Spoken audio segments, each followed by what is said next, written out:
بسم الله الرحمن الرحیم. اوس راځو په وریبلز باندې خبرې کوو. وریبلز یو میموري لوکیشن ده، یعنی یو ځای ده په ریم کې چې هغه د یو ویلیو یو خاص ویلیو د سټور کولو لپاره یا د هلته د ویلیو د ساتلو لپاره مو استعمالوو. د اپلیکیشن په د لایف سایکل کې موږ زیاتو وریبلونو ته ضرورت لرو چې په کې مثال د یو یوزر نوم وساتو یا څه نور معلومات وساتو مخکې تر دې چې یا ډیټابیس یا بل ځای ته ولیږو، نو موږ وریبل کریټول ته ضرورت لرو.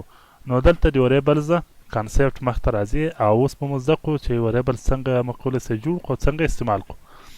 پی ایچ پی یو لوزلی ټایپ لینګویج ده او لوزلی ټایپ لینګویج دا معنی چې یعنې دغه کوم مشخص ټایپ وریبلز کوم مشخص ټایپ نه لري، یعنې وریبلز هر ټایپ ته کنورټېدلی سوی او تبدیلېدلی سوی.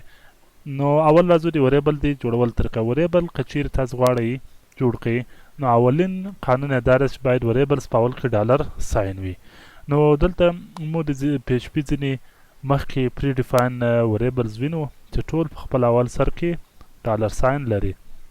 نو که چیرې غواړئ وریبل ډیکلیر کړئ، ډالر ساین باید په اول کې ولري. نو له ډالر ساین وروسته موږ نوم ورکوو دی وریبل. نو زه به یو وریبل نیم ورکړم، لکه زه خپله نیم ورکوم. نو دې ته وروسته د کولی شئ په همدې یوازې ډیکلیر هم کړو. دې عملیې پروسې ته ډیکلیرول وایي. ډیکلیر دا معنی چې موږ او خپل پروګرام ته دا ور مشخص کوو چې یعنې موږ یو وریبل لرو. او بله مرحله یې د انیشلایزولو ده. انیشلایزول یعنې قیمت ور اساین کول. لکه زه اوس ورته وایم چې نیم مساوي ده له یو سره. دا علامه د چې دلته مو د مساوي په حیث استعمالوو، دا د اساین علامه ده. او دې کار دا ده چې کوم ښي طرف ته چې کومه قیمت وي هغه د چپ خوا وریبل ته اساین کوي.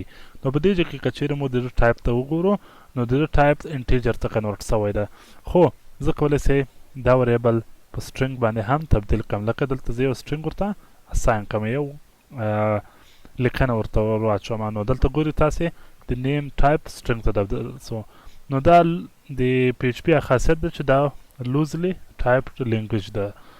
نو راځم اوس دا وریبل په سکرین باندې شو کوم. د شو کولو لپاره زه ایکو وروسته د دې وریبل نوم لیکم. نو تاسو به وګورئ چې دا به په سکرین باندې خپله ښکاره سي.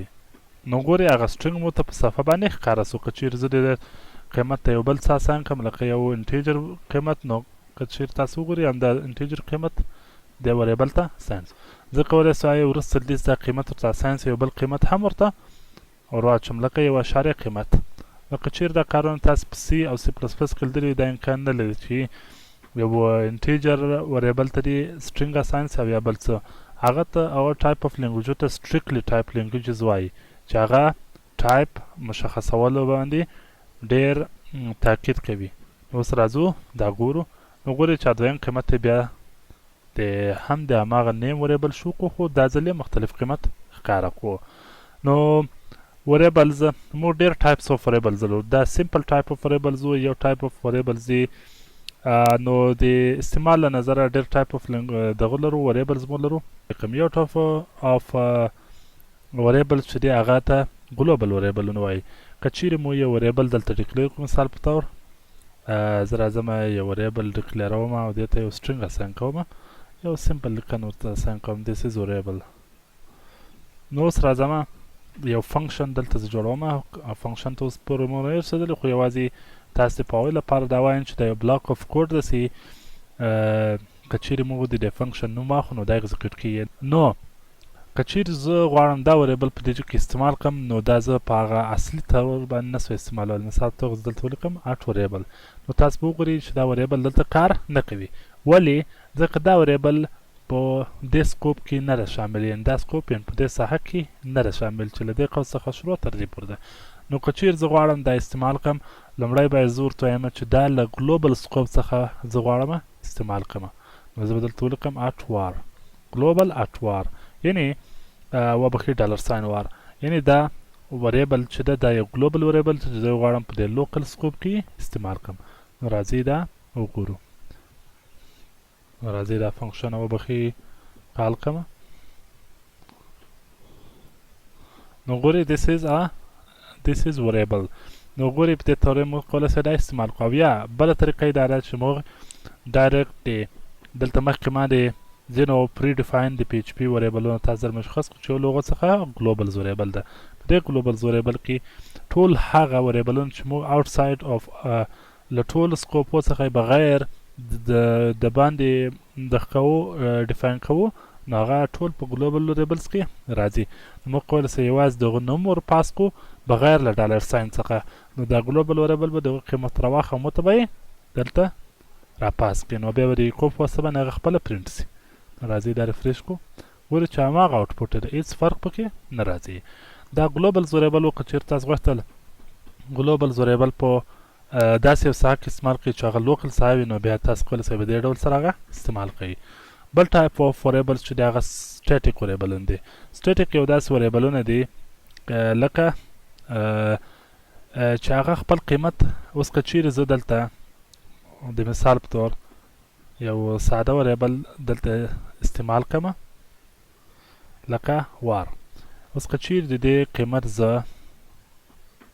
شو کړم په سکرین باندې او بیا د دې قیمت یو ور اضافه کړم، نو تاسو به وګورئ د دې په قیمت کې به هیڅ تغییر نه راځي. ولې؟ ځکه دا هر ځل چې د شو فنکشن ته کنټرول داخل سي همدا یو قیمت به بیرته له سر ورسان کیږي او همدا قیمت به شو کیږي بیرته به زیاتیږي. نو د شو فنکشن ته په داخلېدو سره د وار قیمت بیرته له سره یو کیږي او بیا مو ته ډسپلی کیږي. نو راځئ دا په سکرین باندې وګورو. ګورئ ټول یو شو. خو که چیرې زه دا وریبل سټیټیک کړم نو تاسو به اوس یو بل ډول آوټپوټ وګورئ. راځئ سي ووینو. ګورئ اوس د مخ قیمت تغییر سو، یعنی هغه پخوانی یو قیمت ورته نه اسان کیږي بلکې د دې وریبل قیمت محفوظه کیږي که څه هم کنټرول د یو شو فنکشن څخه د باندې ووځي، بیا هم دا وریبلونه خپل قیمت ساتي او په هغه حالت پاتیږي، وروسته یې یو اضافه کیږي. نو دا د سټیټیک وریبلونو هغه استعمال و. که چیرې تاسو داسې ځایو کې غواړئ دا استعمال کړئ چې هغه خپل قیمت له لاسه ورنه کړي خو بیا یې غواړئ لوکلي استعمال کړئ په یو فنکشن کې، نو تاسو کولی سئ په دې ډول هغه استعمال کړئ. نو دا و د وریبلز برخه.